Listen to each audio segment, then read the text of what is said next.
बहू का मीठा जहर। कहानी को ध्यान से देखिएगा, शायद ये कहानी आपके जीवन को बदल दे। विमला की बहू संगीता, दोनों का रिश्ता एक दूसरे से काफी खराब था। अरे क्या लगा रखा है, जब देखो तब वही दाल वही चावल। तेरी माँ ने तुझे पकवान बनाने नहीं सिखाए क्या? बस वही बनता है तुझसे जो 2 मिनट में बन जाए। सुन बुढ़िया, तुझे बुढ़ापे में बड़े चटकारे लेने का मन करता है ना? जा खुद ही बना लिया कर खाना, हमें भी तो कभी छुट्टी मिले किचन से। हाँ हाँ, छुट्टी तो ऐसे बोल रही है जैसे मजदूर की तरह 10 घंटे की शिफ्ट लगा रखी है तेरी। 4 वक्त का खाना, फिर चाय पानी दूध, लोगों का आना जाना। अरे इंसान हूं मैं। तो कौन सा करोड़ों की कमाई कर रही है? बनाना और खाना, काम ही क्या है तेरे पास? हाँ हाँ, आपने तो कमाकर बड़े अशर्फियों से भरे घड़े गाड़ दिए हैं ना यहाँ। तभी वहां संगीता का पति बबलू आ जाता है। अरे संगीता, क्या है ये? कैसी बात कर रही हो तुम माँ से? कोई इस तरह से बड़ों से बात करता है? अरे मेरी जिंदगी में माँ के सिवा है कौन? हाँ, और वो मुझसे कैसे बात कर रही थी, सुना था क्या किसी ने? बहू पैर पटकती वहां से निकल जाती है। एक रोज, बेटा, तेरी बहन के घर वाले की नौकरी छूट गई है, खाने पीने को नहीं है, तो कोई मदद क्यों नहीं कर देता? माँ, मेरे पास तो कुछ जुड़ा नहीं है, तू तो जानती है, जो कमाता हूँ पूरा लग जाता है। तो उस बहू को बोलना अपने पापा के घर से लेकर आएगी। अरे दहेज में जितना बोला था वो तो दिया नहीं।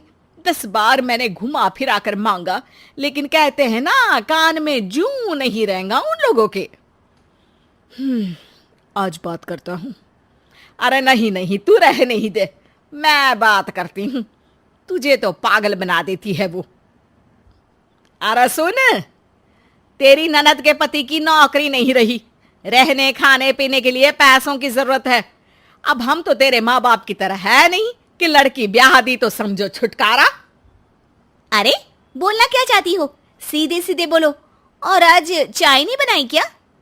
अरे सुन चाय की दीवानी, मेरे बेटे ने यहाँ कोई भैंस नहीं बांधी जो दिन में 5 कप चाय तू पी जाए। अच्छा सुन सीधी बात, तेरे पापा से बोलना कि जो दहेज शादी के वक्त रुक गया था। अरे शादी के 2 साल हो गए मेरे, लेकिन अभी भी आपका दहेज मांगने का सिलसिला रुका नहीं है। अरे चल निकल यहाँ से, या तो बाप के घर से पैसे लेकर आ, या निकल यहाँ से। ये बोलकर सास बहू को घर से निकाल देती है। बहू रोती हुई सीधी एक तांत्रिक के पास पहुंच जाती है। तांत्रिक जी मेरी मदद करिए, मैं अपनी शादी से परेशान हूँ। बेटा, बाहर बोर्ड देखना भूल गई क्या? ये वकील नहीं, तांत्रिक बाबा की दुकान है। डर। अरे जानती हूँ, तलाक नहीं देना है मुझे पति को, वो तो बहुत अच्छे हैं, प्यार करते हैं, बस मुझे मेरी सास से छुटकारा चाहिए। अरे बेटा, औरत से छुटकारा तो जीते जी कोई नहीं दिला सकता। डर। तो मार देते हैं ना, आप मुझे कोई अच्छी कंपनी का जहर दे दीजिए। तांत्रिक को बहू की बात पर बहुत गुस्सा आता है, लेकिन वो गुस्से पर काबू करके उससे कहता है, ये ले बेटी, ये जहर है, ये स्लो पॉइजन है। अपनी सास को रोज चाय में मिलाकर दे देना, चंद महीनों में मर जाएगी। डर। बहू बोतल खींचकर भागने ही वाली होती है कि तांत्रिक उसे रोकता है। और लेकिन सुन, ऐसे केसेस में 100% बहू को ही पुलिस पकड़ती है, क्योंकि आस पड़ोस वाले तो बता ही देंगे कि बहू के साथ रिश्ते ठीक नहीं थे। अरे हाँ, ये तो है। हे भगवान, फिर मैं क्या करूं? शांति कैसे मिलेगी मुझे? तो बस एक काम करना, जब तक ये जहर तू सास को दे रही है उससे अच्छा व्यवहार करना, उसकी बात सुनना, उसकी केयर और इज्जत करना।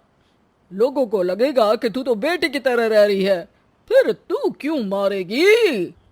लेकिन हाँ, ये तुझे अकेले में भी करना है और समाज के सामने भी, समझ गई ना?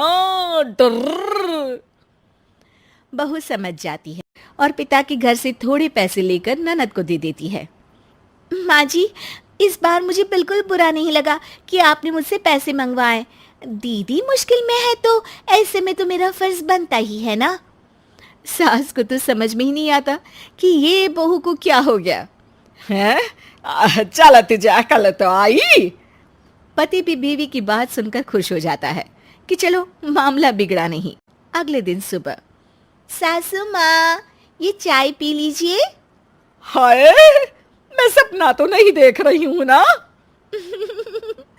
कैसी बात कर रही हैं सासू माँ? मुझसे जो गलती हुई मैं उसके लिए माफी मांगती हूँ। अब क्या था, सास का बहू बहुत ध्यान रखने लगती है। कभी उनके कपड़े धोकर प्रेस कर देती तो कभी समय पर दबाई देती। लेकिन हाँ, चाय देना भी उसने बंद नहीं किया था। तांत्रिक के कहे अनुसार समय से 2 वक्त वो सास की चाय में जहर डाल दिया करती। एक दिन, अरे संगीता बेटा, ये घर मेरा है, लेकिन मेरा भरोसा नहीं कि मैं कितना जीवन जीऊं। लेकिन मेरे बाद तुझे कोई दिक्कत ना हो, इसलिए ये घर मैं तेरे नाम कर रही हूँ। सास की बात सुनकर बहू की आंख में आंसू आ जाते हैं। वो समझ नहीं पाती कि उसे क्या हो रहा है। जिस सास के मरने के सपने वो देखा करती थी, उनके मुंह से ये बात उसे रुला क्यों रही है। वो सास के गले लग जाती है। नहीं नहीं माँ जी, कुछ नहीं होगा आपको। मैं आपको कभी कुछ नहीं होने दूंगी। अरे हाँ, मुझे पता है, तेरे जैसी बहू जिसकी हो उसे मरने का भी मन ना करे मेरी बेटी। जा जाकर तेरे हाथ की चाय ले आ, जो तू इतनी अच्छी बनाती है। अब तो बहू की समझ में ही नहीं आता कि वो क्या करे। बहू किचन में जाती है तो वो दवा देखकर गुस्सा हो जाती है और उसे फेंक देती है और सास को बिना जहर की चाय लाकर देती है। माँ, मुझे ना किसी काम से बाहर जाना है, जल्दी वापस आ जाऊंगी। बहू सास को ये कहकर सीधा तांत्रिक के पास जाती है।